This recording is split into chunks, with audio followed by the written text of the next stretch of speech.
the world's going nuts right now. So how have you been holding up? You know what? Honestly, I'm a pretty stay at home, pretty chill person. I actually don't tell anybody, but I kind of like the quarantine. It's nice being able to stay at the house, just to relax. I'm a fan of this lifestyle, at least. Maybe not about what's going on out there, but Yeah, I'm holding up okay. Not too bad here. yeah, I enjoyed it as well. I'm up in Canada, so it's still kind of like still semi-quarantined. Like we're not allowed to leave in the province, so can't really do much travel. But I started this because of quarantine. Like I would have never started this, so it is kind Oh, of that's nice that I cool. was able to find a passion through it. So, is there anything that you found and anything you discovered about yourself throughout the whole thing? Uh, Discovered about myself. I don't know, but it was nice having that lull in activity and busyness. I know it obviously doesn't help for business and making money, but it really helped kind of organize, the home life, kind of create some structure. I'm kind of self-employed. I work out some gyms, but I do a lot of personal training, strength and conditioning work, and it helped me just kind of sit back and reevaluate things, streamline the process, and honestly, I feel like life's going to be a little bit easier, more, I guess, streamlined is the best way to put it, moving forward. So I think all in all, I came out better for it. So that being said, you've got fight news, big fight coming up against Jake Williard. How are you feeling? I mean, speaking for myself, I kind of you know ate whatever I wanted, didn't really train as much as I should have. How are you feeling? And has the pandemic affected your weight? And how are you feeling? Oh, honestly, I'm pretty disciplined. I don't really eat a whole lot of junk, and I wasn't sure what was happening when. I thought maybe I was going to get a last minute call up to the UFC potentially during this whole time. So I tried to stay ready. I was ready to take a fight. If they gave me a fight on 2-3 days notice, I could made weight and been ready to go. So I'm saying lean and mean. I could make weight for this fight tonight if you need me to. How do you feel about him as an opponent? Don't know much about him, to be honest.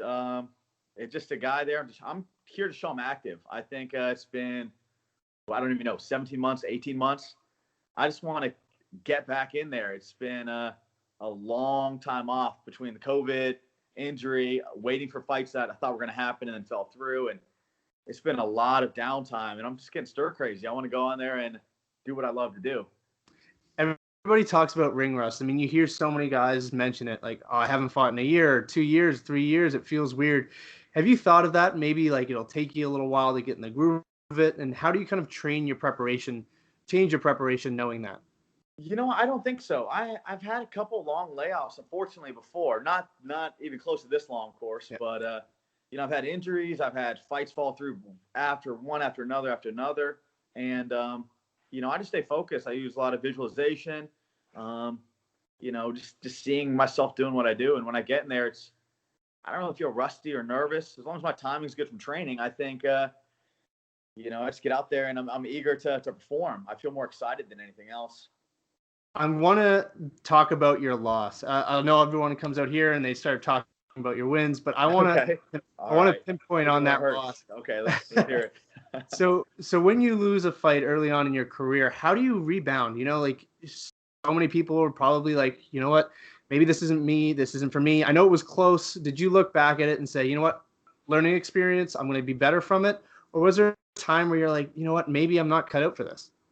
You know, I've never really doubted my ability there, and I think in the fight, especially the fight, I don't know if you saw, but it was close. The first It's round, split decision, I got yeah. to hand it to him. He got the first round for sure.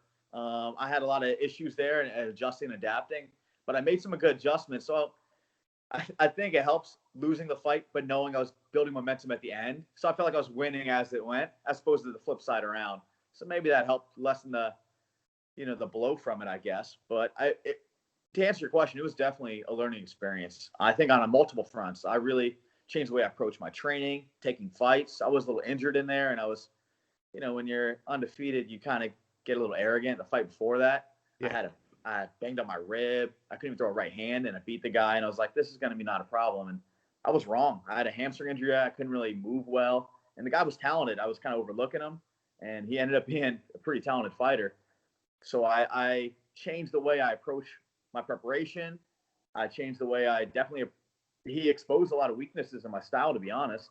He had the perfect skill set to show me things I needed to improve on, and I was able to do that. I think I'm 100 times better fighter for being exposed early. And honestly, I'd rather lose early than be in the UFC and have to make a giant adjustment against guys who are, world-class athletes right there trying to take my head off, and there's high stakes. Prior to going pro, you did have a long amateur career. What was the reason for taking so much time? Was it, I want to make sure I'm ready before I go pro? Was it, I don't want to go pro and get a loss to start off my career? What was the reason for taking such a long time before jumping to a professional? There were just some boxes I wanted to check before I made the jump. I think I always knew I had certain skills and talents that I felt very comfortable with and confident in. I think that even probably my second or third amateur fight, I feel like would have held, some of those skills would hold up through my next 10 pro fights.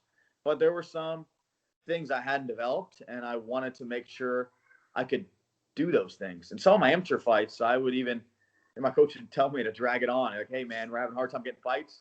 Make this thing go 3 rounds. Get your skill time in there. Be in these positions. Do these certain things. And I think I'm better for it.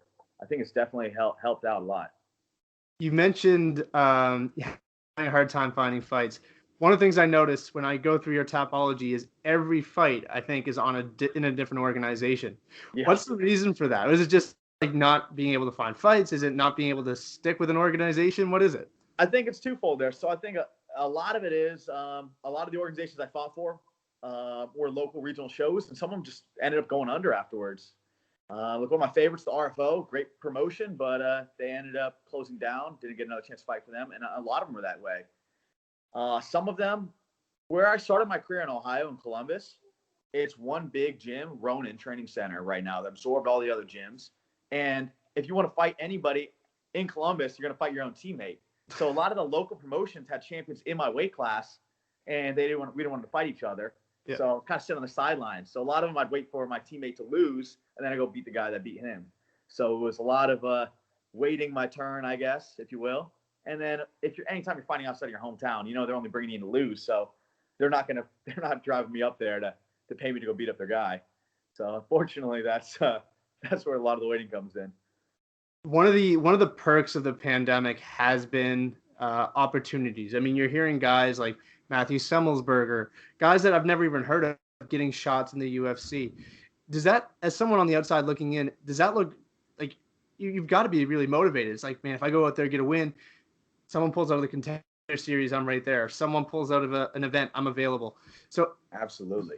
From someone on the outside looking in, how do you prep knowing that? Like, are you constantly tweeting? Are you talking to your manager? What sorts of things are you doing to make sure you're getting noticed right now? Yeah, believe me, man, it's a very exciting time. Definitely. I think every time we have a fight fallout, we're hitting my manager, seeing what we can do, seeing what's happening, seeing how we can get in there. And I think I'm right on the cusp. I know I am. I was on the radar before with the Contender Series, and I think the big thing right now, just like you said, showing them I'm active. My last fight, which I guess a year and a half ago, I fought a guy who's 5-0, and literally, I want to say maybe 4 days after that, I got a call from the UFC for Contender Series. So I think this is all it's going to take, hopefully, to show them on the radar and get that call up. Is that the dream, UFC? Is it Bellator? I've heard guys say, you know what, I'd rather fight for free for the UFC than make $100,000 in Bellator. Is there, like, as someone on the outside, do you have like an interest more specifically for the UFC, or does it matter? Just whatever call comes first. You know what, man? Here's what I really want. Obviously, you make great money in the UFC. You can make pretty good money in Bellator and all these other organizations as well. But the reason I started training and fighting is because I wanted to compete against the best in the world. Yeah. And there are some great guys in these other organizations, but I think the majority of them right now are in the UFC. In my weight class, featherweight's looking pretty deep right now. And that's where the talent is. And those are the guys I want to compete against. And those are the guys I want to try to beat. And that's where I want to see myself right now. Now, if all those guys get cut from the UFC and put in Bellator, put me over there. I want to beat the best. That's my dream. I like it. I mean, I hear that. I spoke to Justin James the 3 days before he got signed to the UFC. And he said, I'll fight for the UFC for free over taking $1 million in Bellator. And I was like, all right. And then like 3 days later, he got signed. It was crazy. It was like unbelievable. I should say that. Go on record and say that. Yeah, it was hilarious. And I spoke to him right after, and he was fired up. He was pumped up. So hopefully the same thing can happen. 3 days later, you'll get a call That That would be sounds unbelievable. fantastic. One of the one as a fan, one of the weirdest things is the empty arena. Like you're watching it on TV, you can't hear anything. Have you thought about what that's going to be like going out there, and only hearing coaches, only hearing the commentators? And are you someone who feeds off the energy of the crowd, or do you somehow manage to drown all that out when you're in there? I get in this when I'm competing and I'm feeling my best. I'm in the zone. I can hear my coaches saying some cues. I can hear their coaches, and then I just hone in on what I got to do. So I don't care who's there. It could be me and him. It could be it could be 100 people there. I just want to compete. I don't think it'll really affect me positively or negatively, to be honest. I mean, I've heard both. I've heard people say like, I mean, it's so weird when I'm in there. Like you hear everything your coach says. You saw with Anthony Smith where he heard every detail, and his coaches were like, go forward," and then he gassed.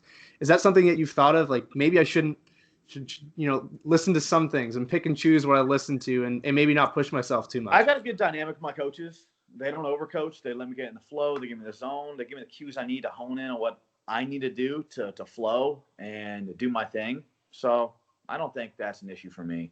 Maybe with certain guys, with certain dynamics, but I'm pretty confident that when I get in there, I want to hear what I need to hear and do what I need to do. For people who aren't necessarily familiar with your fight style, is there a fighter in the UFC or Bellator that you can compare yourself to, whether they currently fight or whether they're retired? Is there someone that you're like, kind of fight similar to him? You know what? I think I get bits and pieces of a lot of good guys. I think I've got a lot of speed and I got a lot of range and I got a lot of power. I can hurt people and knock them down with my striking. But I think my top control, my opponents will tell you, is pretty rough. And I like to do a lot of damage on top. So I'm not just going to try to blink you and keep you down. I'm trying to put elbows through your head. I'm trying to knee through your body. I'm trying to take limbs home. I have active, aggressive ground and pound. And I can put you on the ground explosively and I can hurt you on the feet. So I guess, bits of maybe Khabib-ish with a top control on the ground and pound because I like how active he is. He's not a blanket type guy. Yeah. But on the feet, I think the way I strike and set up my takedowns, I don't know who else is doing that, to be honest. Not the way I do it. So I'm excited to get out there and try this skill set that I've kind of created and meddled and put together and see how these top guys can react to it. One of the things that stood out to me was you said you don't know much about your opponent. And I think that's very significant, especially when you're coming up, is that there isn't much tape. It's hard to find tapes, hard to find footage. Do you think that's beneficial to not know so you can focus on your own skill? Or do you think it would be nice to kind of be able to watch and learn and try to figure out where their mistakes are? No. I actually, honestly, I watch a ton of film. I love looking at people, figuring out what they do, what their habits are, what the trends are, what the weaknesses are, breaking down my coaches. But in my experience, I've got a lot of guys who pull out last minute. So I started looking at that film a little bit closer. I don't really, I could have a different opponent next tomorrow for all I know. So I'm just focusing right now on the things I can do well because, again, my hope is right after this fight, I get that call up to the UFC. So I want to make sure all my A-game weapons are sharp, and I'm not doing anything specific for this guy. I plan to go get a win and be dominant and do it to the guy after that as well. I've built this platform. It's a small platform, but I built it based on making predictions on fights. So after an event, I would say this person should fight this person. Is there someone, whether they currently fight, whether they used to fight, a guy like BJ Penn, is there anybody that you're like, you know what, I would have loved to test my skills against that person before it's all said and done? Oh, okay, guy. Man. That's a It great doesn't question, man. it doesn't I have got to to be think someone there. you dislike. It doesn't have to be anybody you hate. It could just be someone that you're like, you know what, I think that guy would give me a run for my money. That guy would really bring out the best of me. It could be anything. Well, like I said, I'm a guy who watches a lot of film, and Max Holloway's been at the top of the division for a while. I've always wondered how I would do with a guy like that. He's got a ton of volume, a ton of pressure, but he really hasn't gone against a guy who's got my sort of active, aggressive top control. I wonder how he could deal with that. He might be a beast there, but I'd like to find out. So that's a guy who I'd like to test myself against. I know that's a couple fights down the road, but hey, man, I would love that one before it's all said and done. And he's a young guy, so I'm sure we'll be in the UFC for a long time together. That would be a great fight to have. Yeah, I think he's technically one of the best guys in the world. He showed it. I thought he won his last fight. He looks so good. Yeah, he looks fantastic. I agree with that 100%. And you know what? I got one more for you. I know he's on a bantamweight, but Frankie Edgar's another guy. I've always admired him as well. Both these guys, great strikers, good talent. But I've always wondered how I'd match up with his his style as well. Seeing how the wrestling collides and how he deals with somebody trying to put the pressure on him like that. Yeah, two future Hall of Famers. With that, For sure. I'd love that. It'd be Yeah, awesome. that'd be Frank, an honor to fight them. I think those are two guys who I would really enjoy to mix it up with. yeah, Frankie might be done before sooner rather than later, but yeah, or who knows? He might be at flyweight by the time we get in there. That dude's all over the place. So might be at atom weight. You never know. Yeah, that dude's a beast.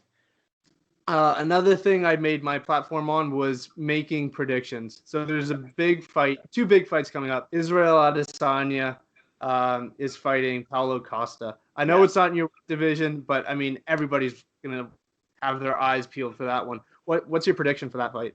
Oh man, you know what? I think that's gonna be a really cool one. That's one of the most exciting middleweight fights I can imagine since I don't know when. Might be the most exciting. Two undefeated guys coming in there. I think I'm gonna go with Adesanya. I think Costa is a bruiser. That dude's scary. That's a guy who I'm glad there's weight classes. That's for sure. But I think Adesanya's got the sharper striking. But hey, man, I'm gonna definitely be on the edge of my seat for that one. And then I'll ask you a couple more questions, and then I'll let you go. Yeah, no problem. I have to ask. I've been asking people this. I want to hear everybody's just hear different people's perspectives. Okay. Who do you have as GOAT? I'm Canadian, so I always say George St. Pierre. It's like, GSP. I say John Jones as well because I think his legacy and the level of competition is so above everybody else. But as someone who's been in there, someone who's fought, I've never fought, so this is just as a fan. Who do you have as GOAT and why? Who do I have as GOAT? You know what? That's hard, man, especially with the different weight classes, different competition. I would vote GSP over John Jones, that's for sure. I think welterweight's a little bit stiffer competition. I think he's fought tougher guys there. Man, there's some. It's tough because there's some guys out there who had really great runs. Oops, I'm sorry, my thing's flashing low battery. There we go. Really good runs out there, but they didn't stop while they were on top and they took losses, so it kind of puts almost a shadow on their name, even though I have a great legacy. GSP is a guy who I got to respect how he did it. He went out on top. And who else can really say that in the sport? So I think I'd have to give it to him. John Jones, though, he's still in there. So he's got time to definitely put a stamp on there. So we'll see what happens. Yeah, I mean, if he beats Stipe at heavyweight and then retires, that's so hard to argue with. Yeah, and he's undefeated, technically. Yeah. Technically not, but he is undefeated. I'll ask you this. So for people who haven't watched you, what can we expect? How are you going to get it done? Oof. You know what? I'm going to go out there. I'm going to do my thing. I'm going to see what materializes. I think I'm really hoping to get I like mixing up, finishing a different way each time. I'd like to get a slam knockout. I think that'd be sweet. Got some nasty suplexes that have been coming out, but people seem to be surviving. So maybe I just need to throw them a little meaner. I would love one of those. I'd also like to get a leg kick TKO. I know that's cool, but there's something satisfying about it. So I'd love to put a guy down like that. We'll see what happens. I'm sure you'd get the call right away if you manage to slam someone and get a knockout. I think you'd get the call to Contender Series or straight to the UFC. That's what I'll look for then. All right, I'll give you a chance here to kind of plug yourself. Where can people find you? What's your Twitter? What's your Instagram? Okay. That's a good question. This should be on top of my tongue here. You can tell I'm not a good social media guy.